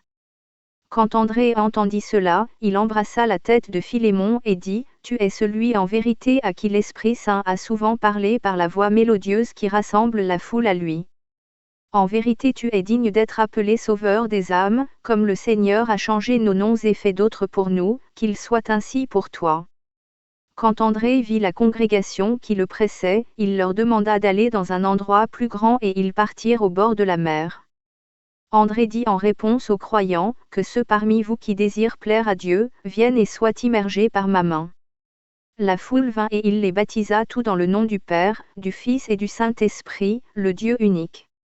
Le nombre de ceux qui furent immergés était de 4440 âmes et il baptisa aussi les 50 prêtres.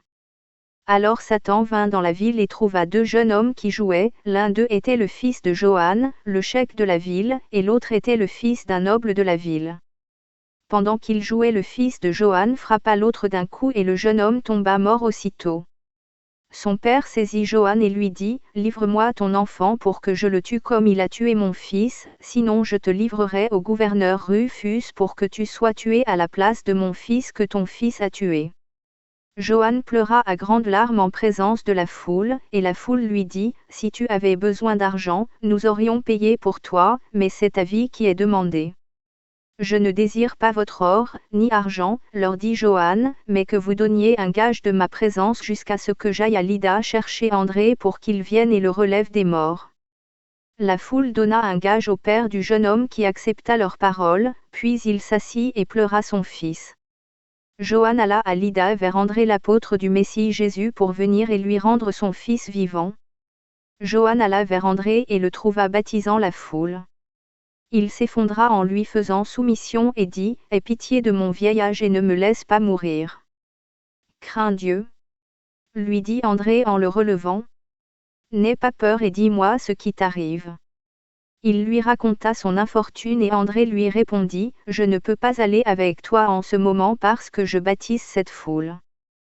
Prends Philémon avec toi pour le relever des morts. » Il envoya Philémon avec lui pour le faire relever des morts et ils sortirent de la ville ensemble. Tandis qu'il voyageait, Satan prit l'apparence d'un vieil homme et alla chez le gouverneur de la ville en criant, « Ô Rufus, tu es assis pendant que les gens assassinés se font jeter dans les rues de la ville. Lève-toi chercher le meurtrier, sinon je ferai appel au roi et lui en parlerai. » Quand Rufus entendit son discours, il se leva très en colère et ordonna qu'on bride son cheval. Quand les gens entendirent cela, plus personne de la ville n'y resta que le mort.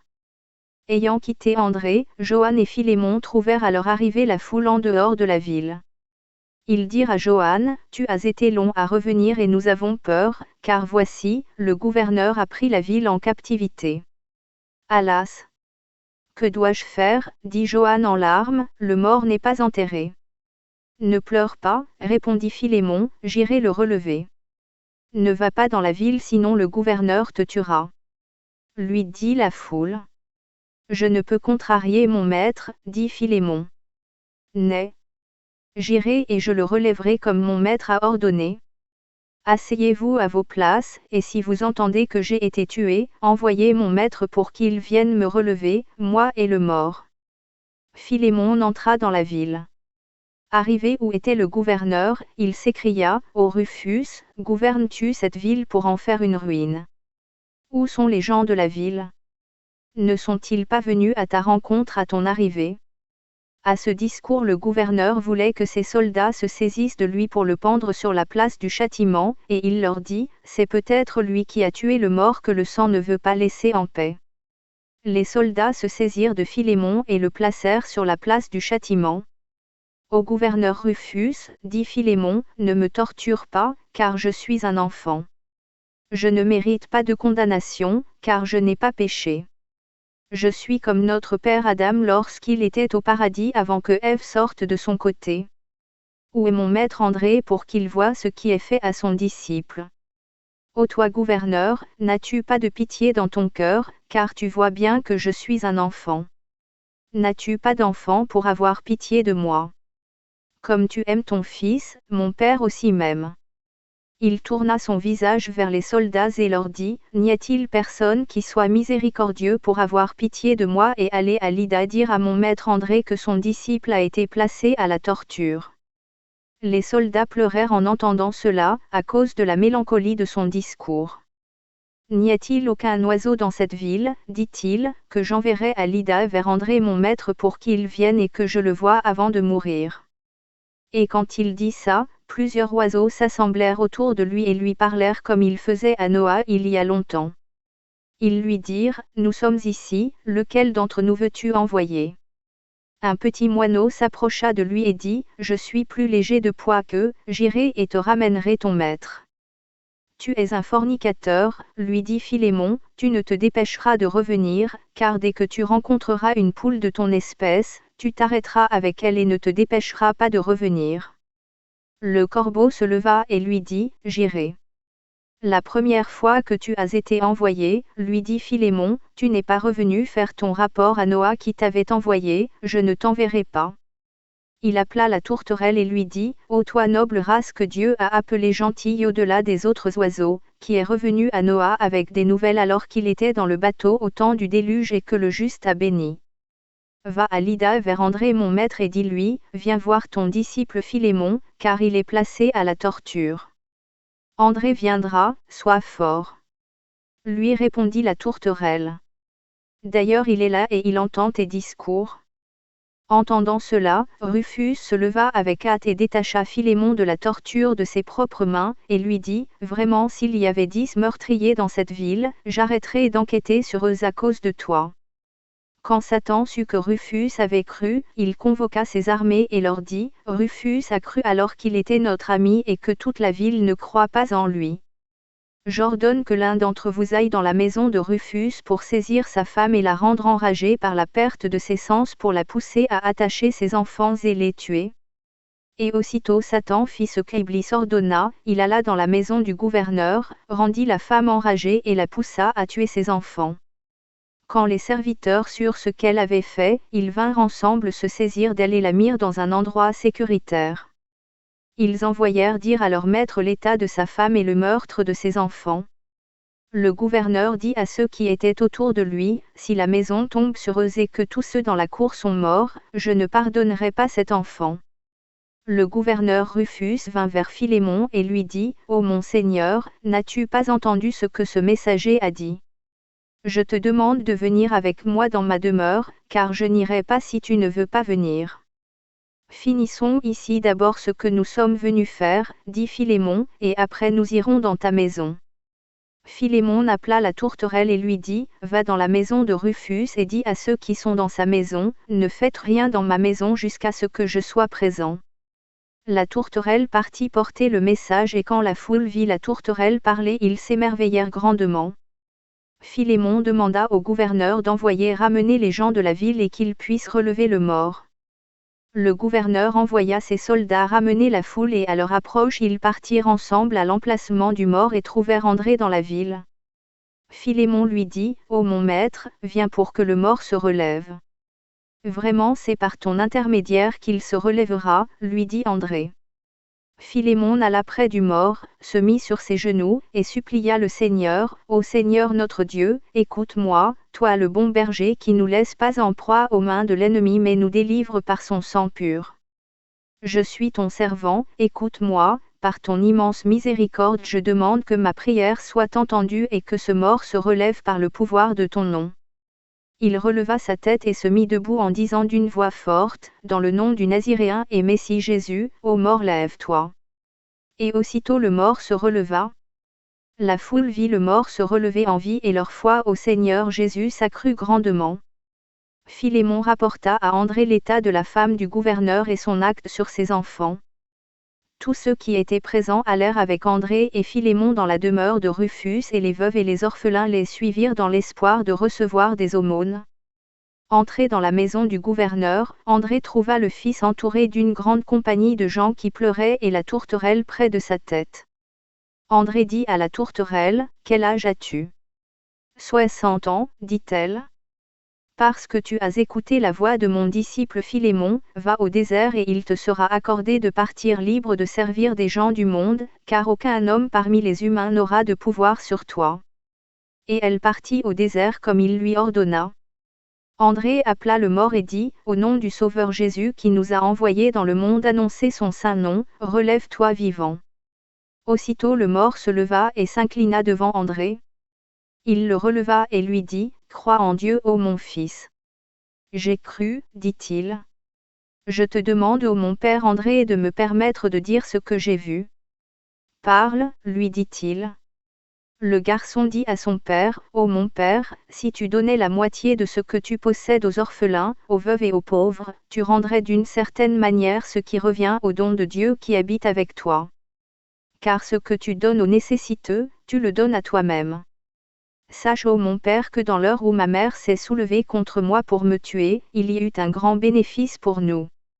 Des gens avec des ailes comme les aigles sont venus vers moi et ont pris mon âme à un endroit appelé la Géhenne où j'ai vu construire par des constructeurs, au nombre de 30, une grande maison de sulfure et de poids. Ceux qui avaient de grandes lampes brûlantes demandèrent au chef de la construction, Combien de temps construisons-nous cette maison, car nous avons l'ordre d'y mettre le feu avec ces lampes. La brûlerez-vous avant que la construction soit finie? Leur dit-il, brûlez-la au moment de la mort en la venue de son propriétaire. L'ange en charge de mon âme dit, As-tu vu ces choses? Yé, lui dis-je. Et je lui demandai pour qui cette maison était construite et pourquoi elle était faite de sulfure et de poids. Et il me dit, Voici ce que construisent les péchés que ton père commet, et où ils le jetteront au moment de sa mort. Quand j'écoutais ces choses sur toi, je pleurai amèrement et dis, Malheur à moi, comment laisserais-je mon père savoir cela? Pendant que je pleurais, celui qui marchait avec moi me dit, Ne pleure pas. Puis il s'approcha avec un homme âgé, une centaine d'hommes à sa suite, et un jeune garçon âgé de 12 ans de très belle apparence. Il discuta avec le constructeur en chef dans un langage que je ne comprenais pas. Il ordonna alors que cette maison soit renversée, et ordonna à l'ange qui marchait avec moi de m'emmener dehors, dans un lieu très spacieux. Un autre homme survint avec un roseau doré dans sa main de 3 couleurs et plaça en ton nom les fondations d'une grande maison dont la hauteur de chaque mur était de 100 roseaux jusqu'au bout le plus éloigné, pareillement pour sa largeur et sa longueur. Et l'ange lui dit, les centaines de roseaux sont-ils finis? Pas encore, répondit le constructeur en chef, car le blé n'est pas venu dans l'entrepôt, mais dès sa venue nous les finirons. André dit à Rufus, écoute ce que ton fils dit, car il est ton fils, car si un étranger t'avait ainsi parlé tu ne l'aurais pas cru. Ô toi André, homme de vérité, je te demande de prendre tout ce qui m'appartient pour le diviser aux pauvres et aux nécessiteux, dit Rufus. Va dans ta maison et prends mon disciple avec toi pour la guérison de ta femme. Philémon fit comme André lui ordonna. Rufus partit dans sa maison avec Philémon et trouvèrent sa femme debout et immobile comme une statue. Sa main retenait par les cheveux un homme ténébreux qui voulait échapper à sa main mais qu'elle ne laissait pas aller. L'homme ténébreux avait saisi sa main droite et avança avec elle jusqu'à André, le retenant de sa main gauche. Quand la foule vit l'homme ténébreux, ils devinrent très agités et se mirent à crier, comme un troupeau de moutons avec un loup au milieu d'eux. Et André leur dit, n'ayez crainte. Approchez-vous de moi et fortifiez vos cœurs jusqu'à savoir qui il est. André ordonna de le laisser partir. Il mit sa main sur la tête de la femme et dit, dans le nom de Dieu et au nom de Jésus le Naziréen par qui je prêche, que tes sens fassent silence et que ta raison revienne. Et elle se calma, et s'assit devant le messager. Le messager se tourna vers l'homme ténébreux et dit, quel est ton nom? Pour quelle raison cette femme s'est accrochée à toi? Je serai vrai avec toi, répondit l'homme ténébreux. Quand un jeune fort demeure avec un roi faible et fait la guerre contre lui, le jeune fort est victorieux de la guerre et la victoire ne lui revient pas mais au roi. Car ainsi j'ai grand pouvoir parmi les démons, voilà comment je demeure dans leur maison. Que dirais-je sur toi ô être impur, dit André, et de ton mauvais caractère? Le temps de la prière est venu. Que tu sois suspendu en dehors de la ville jusqu'à demain. André commença sa prière. Après l'avoir terminée, il donna les saints mystères aux croyants, puis les renvoya en paix. Le lendemain, André se présenta avec la foule rassemblée, appela l'homme ténébreux et dit, ô toi esprit impur, j'exposerai ton esprit injuste et révélerai ton état à cette foule pour que tous te voient. Tu n'es pas celui qui me juge ou qui me fera cela, lui répondit le ténébreux. Mes actions sont démoniaques puisque j'ai perdu ma gloire et ruiné mon honneur.